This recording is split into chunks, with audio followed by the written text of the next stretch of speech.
Bom dia a todos, que os nossos mentores, os mentores desta casa, iluminem essa manhã que aqui estamos, né?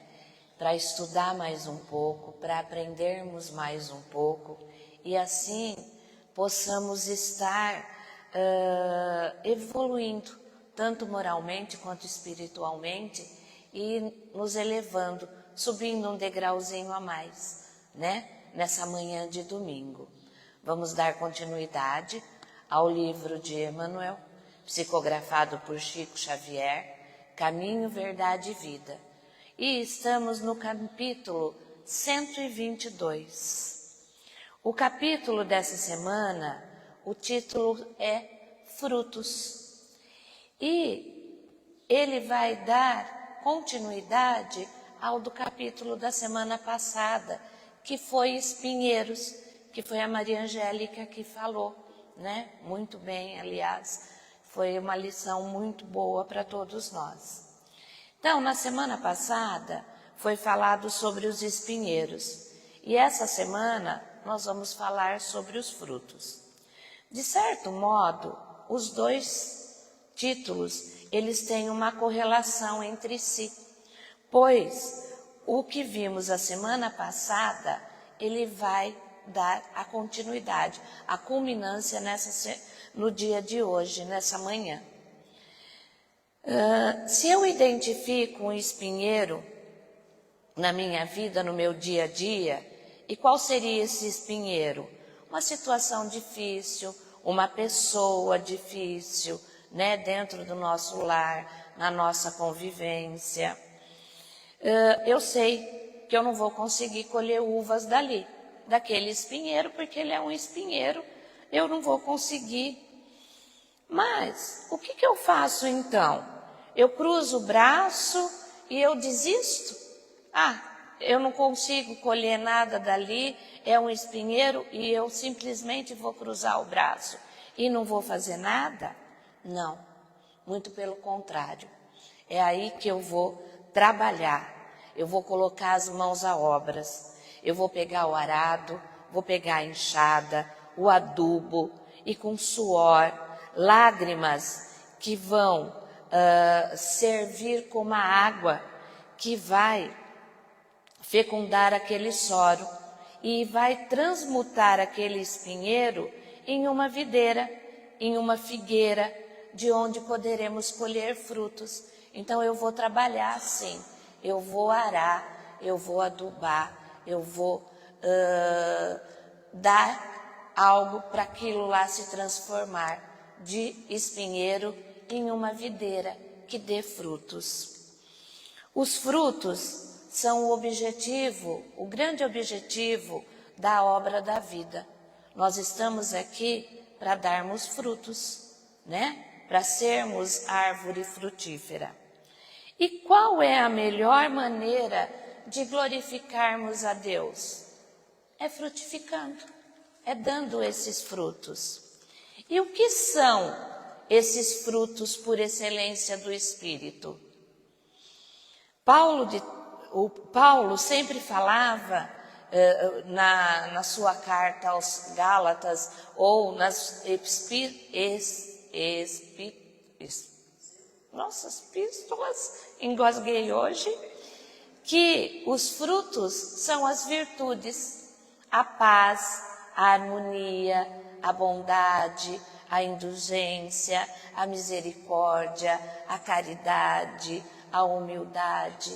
Esses são os frutos do Espírito, o nosso fruto.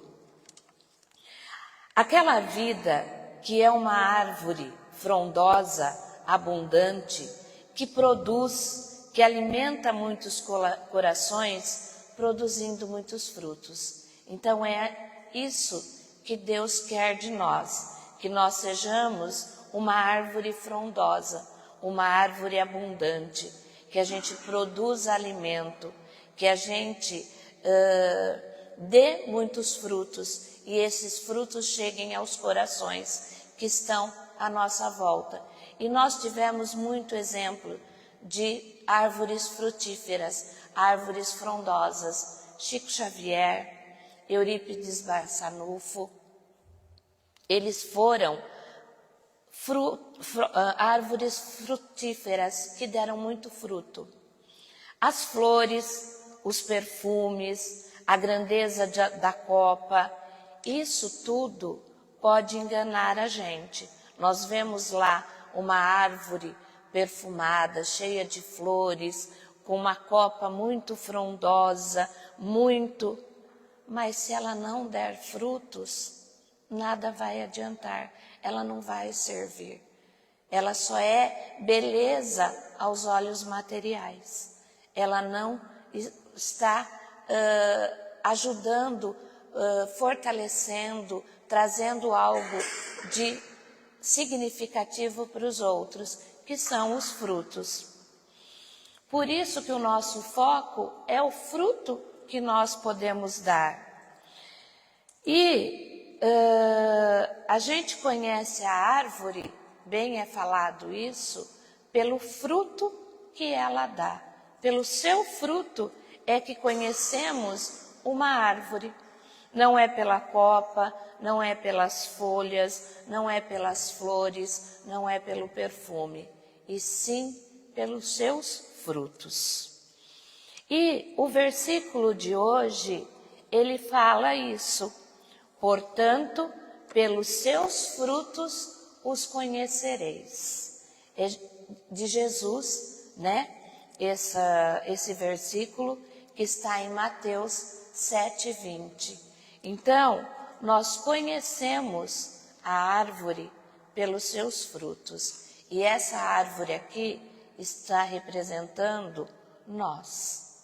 Nós somos conhecidos pelos frutos que nós damos. Na presença do fruto, as folhagens, as flores, a beleza vem apenas complementar a grandiosidade daquela árvore.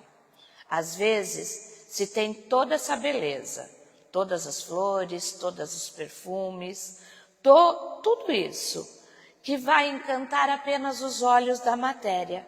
Mas, na ausência do fruto, se não tiver o fruto, é como aquela figueira que Jesus foi até ela tinha folhas, mas ela não tinha frutos, ela já estava seca, ela já não dava mais frutos. Ela tinha ainda folhas, mas ela não dava mais frutos, então ela estava seca. Muitos corações são assim. Preocupam-se excessivamente com a ornamentação, a forma, a aparência das criaturas, aparecer ao mundo uma grandeza, mostrar às vezes até uma certa espiritualidade, mas que na verdade não tem a produção, não vem nutrir outros corações, ele não transforma outras vidas. Então é igual uma árvore, como aquela figueira que tinha folhas, mas era seca, porque ela não dava frutos. Por isso, Jesus é bem claro que conheceremos a espécie da árvore não pelo nome, não pelo tronco, não pelos galhos, pela copa, pelas flores, mas sim pelos frutos. Então, nós somos reconhecidos pelos frutos que nós damos. Lógico que tudo isso, flores, perfumes, folhas, é um acréscimo a mais, né? É um acréscimo bendito a mais, mas é o fruto que é o foco daquela árvore. Qual é o fruto que ela está dando? E Emmanuel, ele começa assim: o mundo atual, em suas elevadas características de inteligência, reclama frutos para examinar as sementes do princípio. Vivemos em uma época em que o progresso intelectual da humanidade avançou muito. Se nós compararmos a época de Moisés, a época de Jesus, nós temos um grande avanço intelectual da humanidade. Isso se nós compararmos aqui, né, na Terra. Porque se nós compararmos com outros mundos mais elevados, como Júpiter, por exemplo, que é um mundo que tem espíritos muito mais elevados, nós ainda temos muito que evoluir. Mas, comparando aqui na Terra, conosco mesmo, nós evoluímos muito a parte intelectual. Mas nós percebemos que ainda há uma discrepância entre o progresso intelectual e o progresso moral, o progresso espiritual. Progredimos tanto na parte intelectual, e isso está aí para nós vermos a parte da tecnologia, a parte da ciência, nas cura das doenças, nos exames, evoluímos muito. Mas moralmente, espiritualmente, ainda temos muito, muito ainda o que evoluir. Nesse contexto, quando se começou a se progredir muito intelectualmente, começamos a mergulhar num processo de descobrimento do universo ao nosso redor, a partir do surgimento e de desenvolvimento de vários campos da ciência. Começamos a entender com mais clareza as coisas, as leis que nos cercavam, e saímos daquele processo de credulidade e fomos caminhando para uma abordagem racional da vida.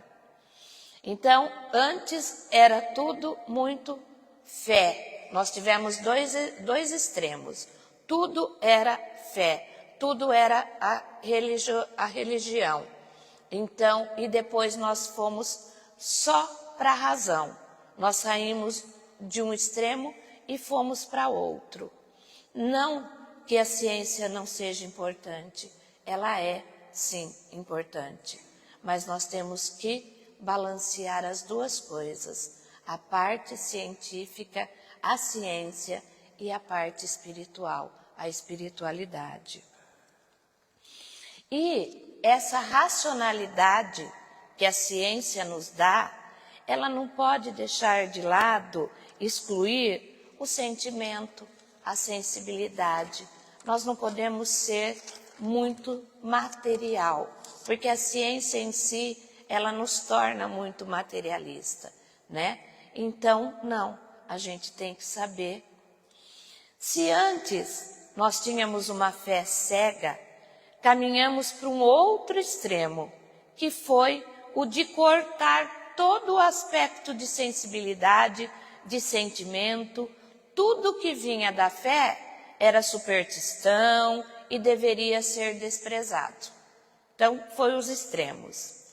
E é nesse contexto, de um extremo ao outro, que surge o Espiritismo.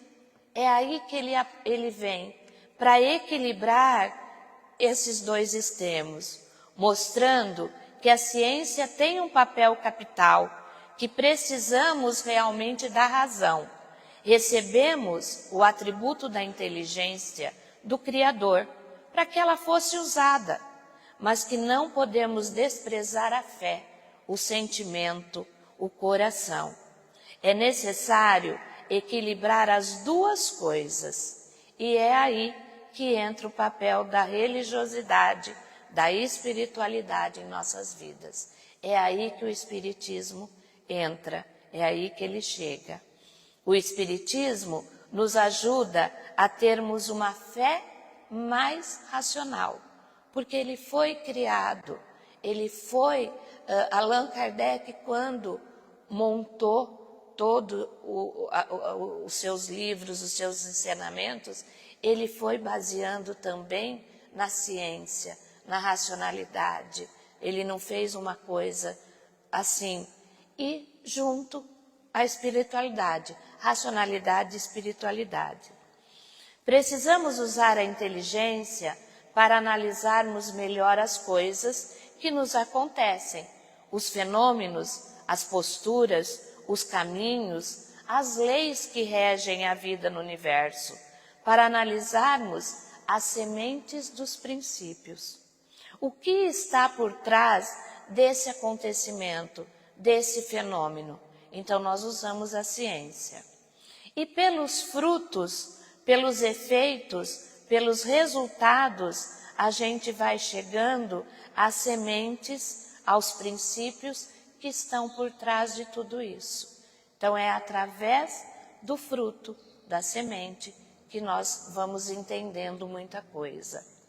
Esse é o papel da ciência, da inteligência e da reflexão, nos fazer entender o que está acontecendo. E pelas nossas ações, pelos frutos que estamos produzindo, eu posso refletir para chegar à semente. Se eu sei o fruto que eu estou produzindo, eu sei qual semente eu vou deixar. Quais são as sementes que estão nos nossos corações? Que sentimento estão inspirando as nossas ações? Porque é pelo fruto que eu sei. Isso é um processo de autoconhecimento, de autoanálise. Sempre foi falado que todo dia, ao final do dia, nós temos que fazer uma autoanálise, né? Eu preciso saber como foi o meu dia, o que aconteceu. E através disso, como eu agi nesse dia, eu sei qual é o fruto que eu estou produzindo. Esse exercício da autoanálise é um atributo sublime que recebemos. Esse atributo reflete a própria natureza do Criador. Se Deus é inteligência suprema, os espíritos são seres inteligentes da sua criação. E é através disso que nós fazemos essa autoanálise. E Emmanuel continua. O cristão, em razão disso, necessita aprender com a boa árvore que recebe os elementos da providência divina, através da seiva, e converte-os em utilidades para a criatura. Jesus sempre usou os aspectos da natureza para ilustrar aspectos das leis espirituais. Se nós pegarmos o Evangelho, Jesus sempre usa as coisas da natureza para exemplificar a espiritualidade, como que a gente deve agir. Se projetamos o nosso raciocínio sobre uma árvore, paremos para pensar que que beleza de símbolo, que beleza de exemplo é uma árvore. Vocês já pararam para pensar em uma árvore ali cheia de frutos, cheia de flores, de perfume? Que beleza, que símbolo bonito ela nos representa. Ela tem uma postura, um exemplo para nós, porque ela é fiel. A árvore, ela está ali, faça chuva, faça sol, ela está fazendo o seu trabalho, recolhendo os recursos que a vida lhe dá, né? E transformando isso em cor, em perfume, em fruto, em alimento, em sombra.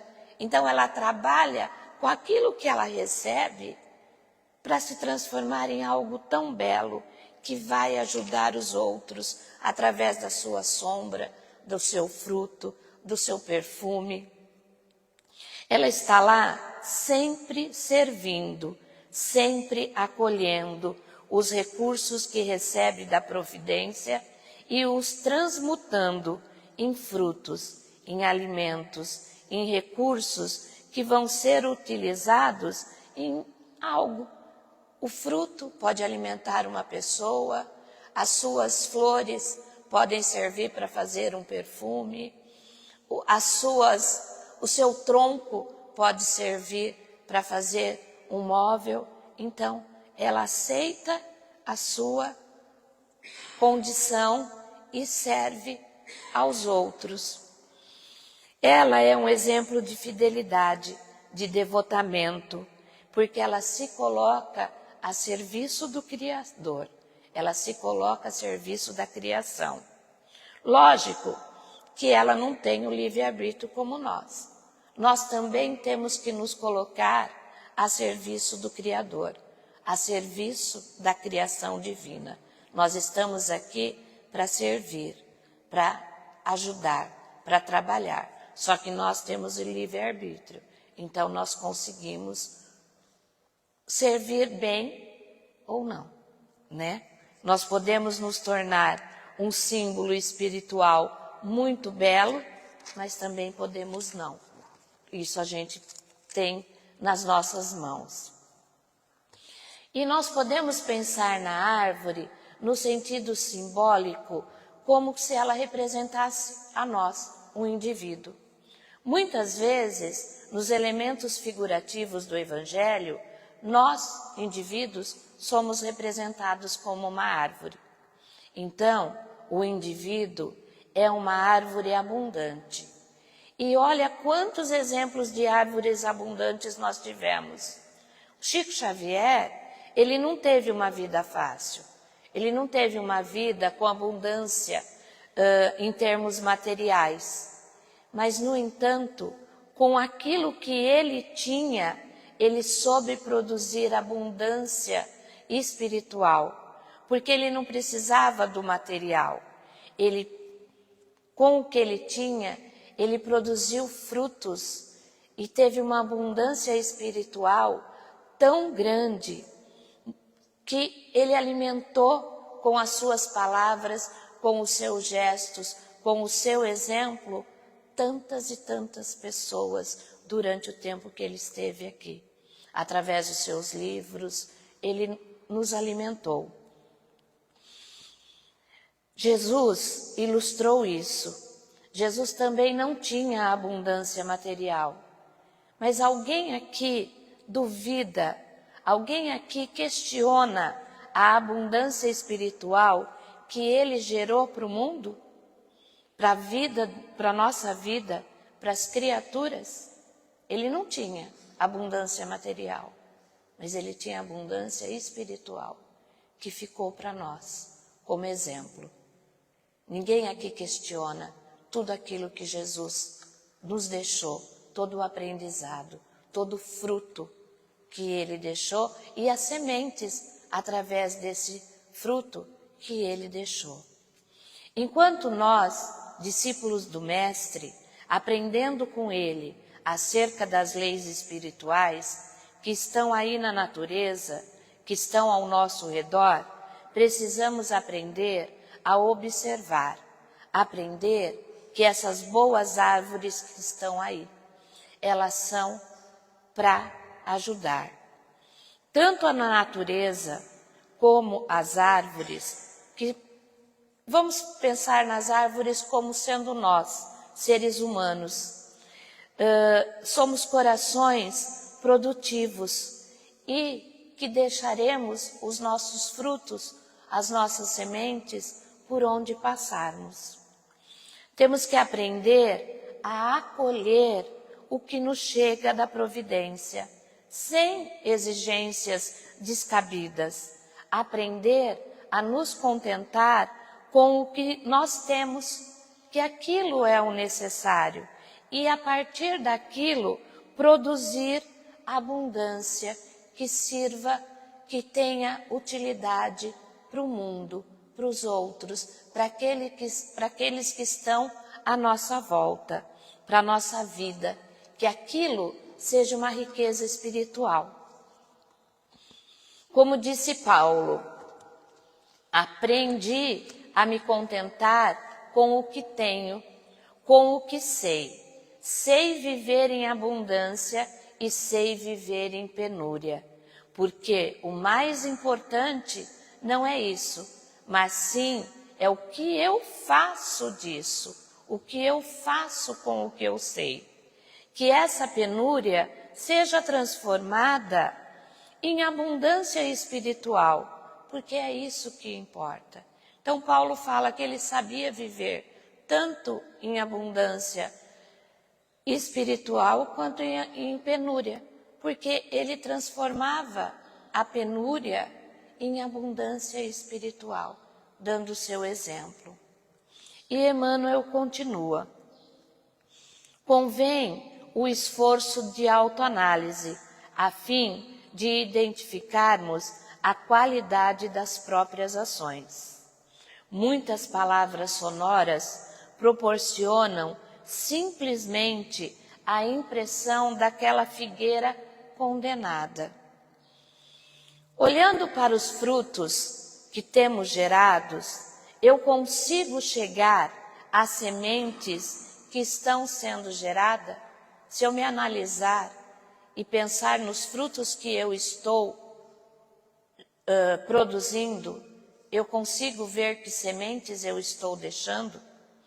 Então, o esforço de autoanálise das nossas ações, o que eu fiz, o que nós fizemos ao longo daquele dia, qual foi o teor das nossas conversações, como que eu me importei com os meus semelhantes.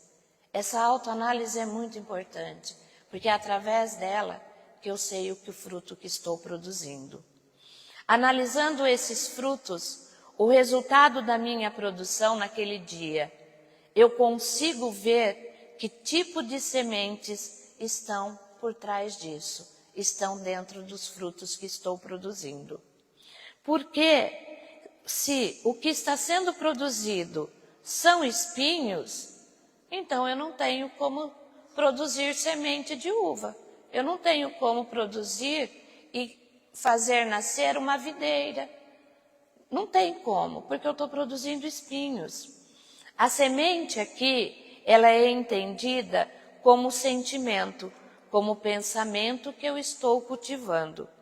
Se no esforço de autoanálise, ao final do dia, eu percebo que estou produzindo espinheiro, como diz Emmanuel, que alguns corações são como espinheiros magnéticos. Por onde passam, eles vão ferindo, vão incomodando.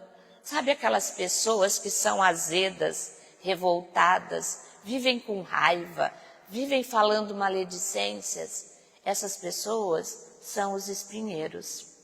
Então, se nós estamos, no final do dia, nós nos analisando, vemos que nós tivemos esse tipo de conduta durante o dia, então o que nós estamos produzindo? Espinheiros. Nós estamos sendo espinheiros. E que tipo de semente estamos deixando? Sementes de espinheiros. E a semente dos frutos do amor e da caridade? Eu estou produzindo? Eu estou sendo um fruto de amor e caridade? Pelas naturezas das minhas ações, eu identifico a natureza dos meus sentimentos. É através dessa autoanálise que vamos observando o que é necessário mudar em nós, escolhendo melhor as sementes, ou se já temos algumas sementes que valem a pena investir nelas.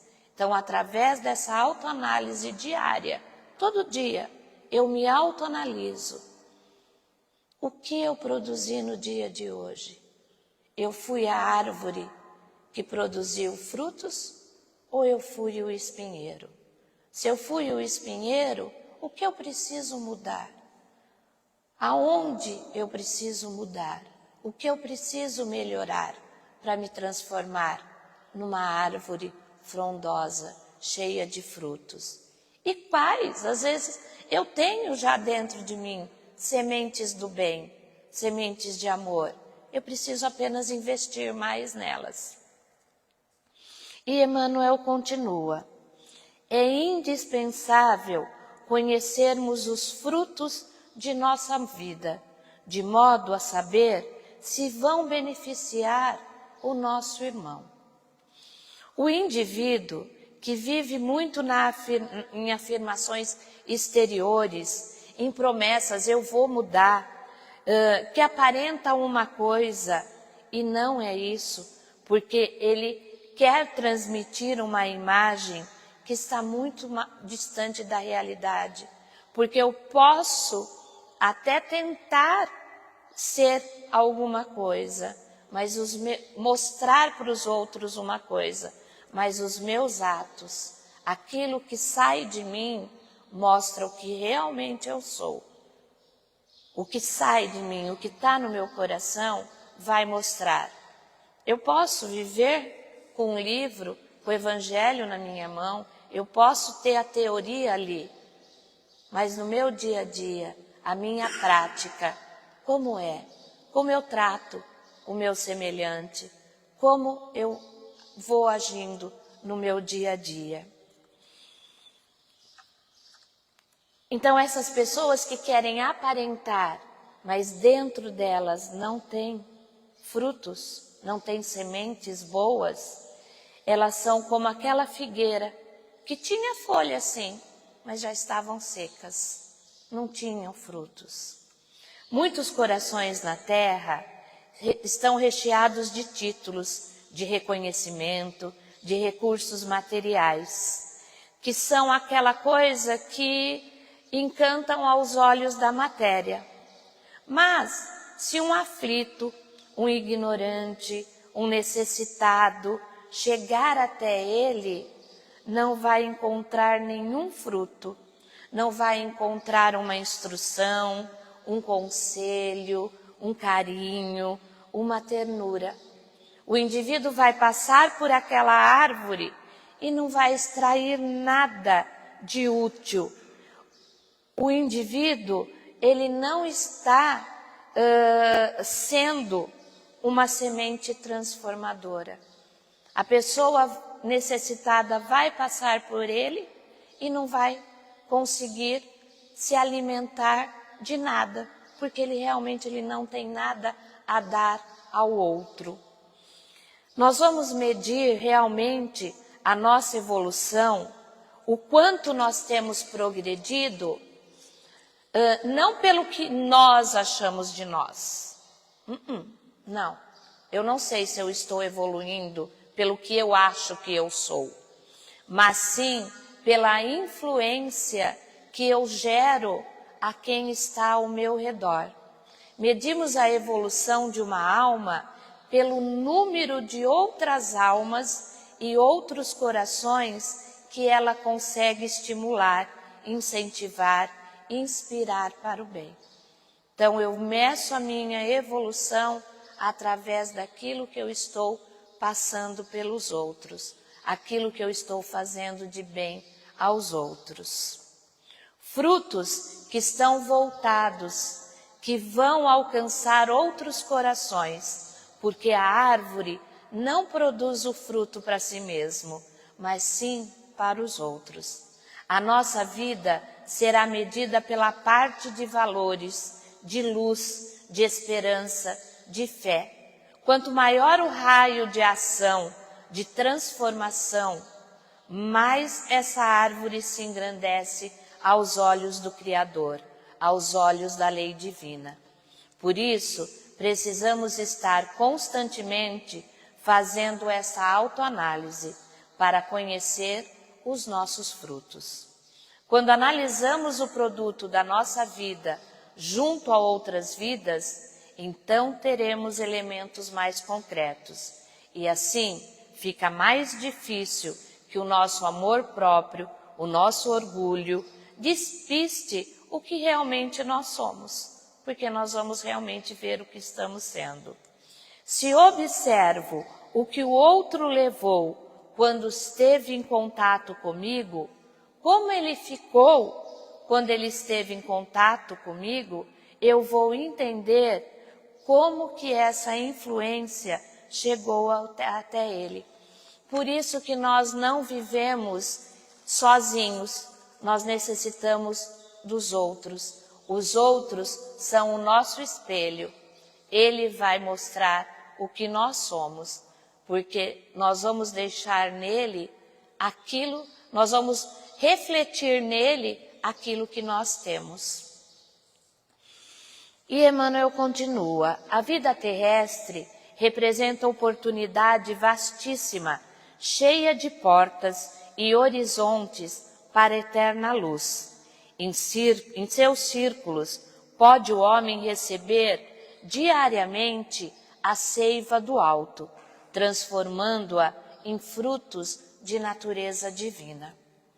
A encarnação, ela é uma oportunidade vastíssima para o espírito.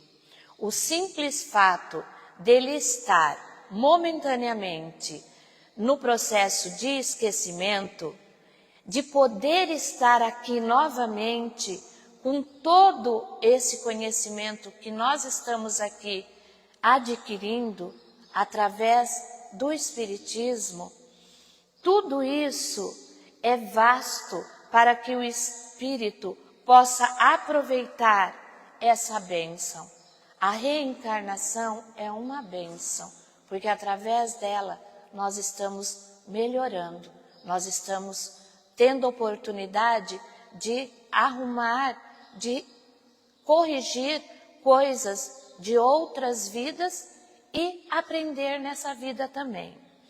Para passarmos pela experiência material, alcançando luz, depois temos que escolher as portas abertas e lembrarmos quando Jesus dizia: eu sou a porta das ovelhas. Quem entrar por mim sairá, encontrará pastagem e retornará.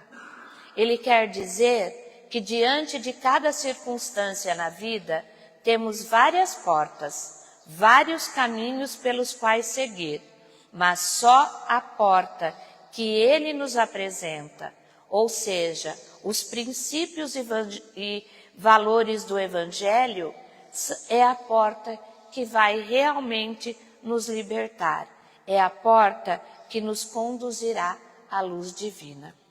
Diante da postura do outro comigo, tenho várias portas que eu posso entrar. Então, em contato com os outros, eu posso revidar, eu posso agredir, eu posso ser diferente, eu posso ser orgulhoso, pedante.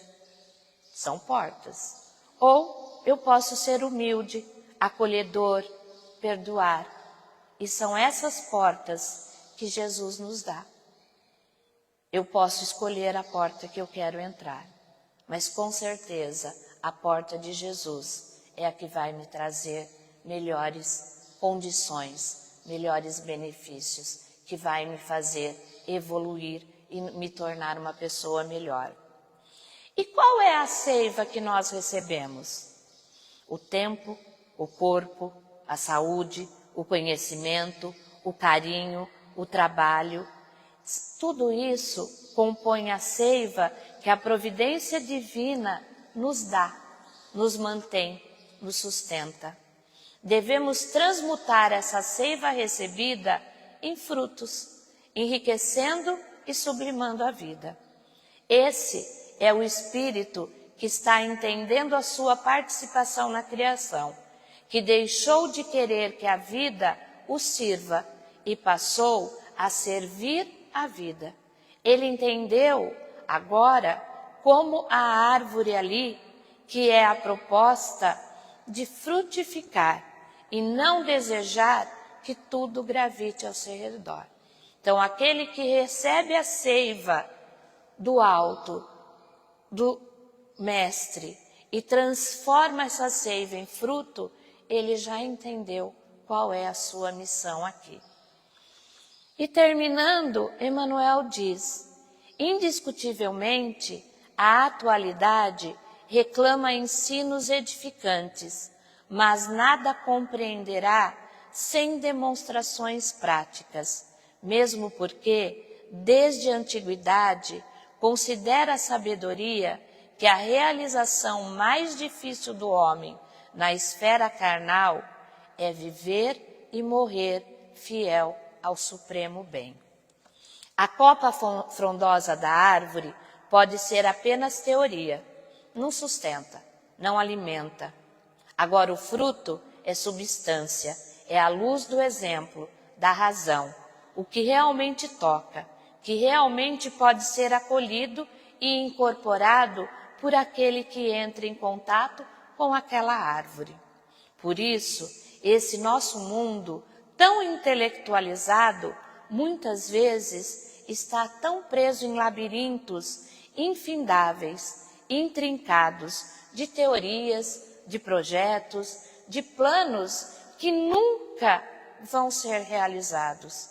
Esse mundo precisa mais do que nunca de demonstrações práticas. Não adianta eu saber teoria, eu tenho que colocar em prática aquilo que eu sei. Como diz Emmanuel, o tempo das palavras vazias já passou. É chegado o momento em que o Evangelho precisa resplandecer no contato direto do fruto produzido, do sal da terra, porque o sal, ele só cumpre o seu papel no contato com algo concreto, né? O sal, ele precisa estar com algo para ele realmente. Assim também é a nossa vivência cristã. A realização mais difícil do homem aqui na Terra é conseguir viver e morrer no bem. É passar por essa encarnação vivendo e morrendo no bem. Na tarefa cristã, começar é fácil, continuar é difícil, chegar ao fim é crucificar-se. Então, começar é fácil, continuar é difícil, e chegar lá no fim é viver como Jesus viveu, até a crucificação. A tarefa mais difícil para o espírito encarnado é viver e morrer fiel ao supremo bem, coerente com aquilo que a consciência já lhe descortina. Os que assim passam no mundo são os chamados de completistas, porque viveram e morreram fiéis ao supremo bem, aquilo que já conseguiram entrever do bem, da lei divina, foram fiéis. Lógico que sempre há um progresso a mais a ser feito. Eu sempre posso estar melhorando mais. Mas aproveitaram esses espíritos a ocasião que lhes foi dada e recolheram a seiva da providência, transformando tudo isso em muitos e muitos frutos, que ficam depois acompanhados de suas sementes, esperando mais e mais frutos no tempo, porque a produção do bem é assim. Uma árvore gera muitos frutos, cada fruto gera muitas sementes. Essas sementes vão virar árvores, e essas árvores vão dar frutos, os frutos vão dar sementes, e assim é a vida, assim é sempre. Cada produção no bem, na verdade, é inesgotável. Não tem como estimar o quanto cada fruto há de gerar para nós. Que possamos, então, darmos frutos de paz, de amor, nesse momento em que somos chamados diariamente pelo Mestre a sermos árvores frutíferas. E é isso, a produção diária, a análise diária das sementes. Precisamos disso tudo para sabermos os frutos que estamos produzindo.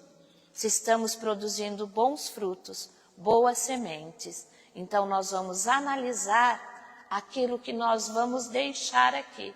Quais são as sementes que eu vou deixar? E é através do meu fruto que eu sei qual é a semente. Então, que possamos sermos árvores frutíferas, árvores que produzem bons frutos e, normalmente, boas sementes. E essas sementes vão dar outras árvores frutíferas, outras sementes, e assim a gente possa melhorar esse nosso mundo cada vez mais e nos melhorarmos também, que é o mais importante, é a nossa reforma íntima, é a nossa reforma moral e espiritual. Que vocês tenham um domingo muito abençoado, uma semana muito iluminada, com as bênçãos do Mestre, as bênçãos dos nossos mentores.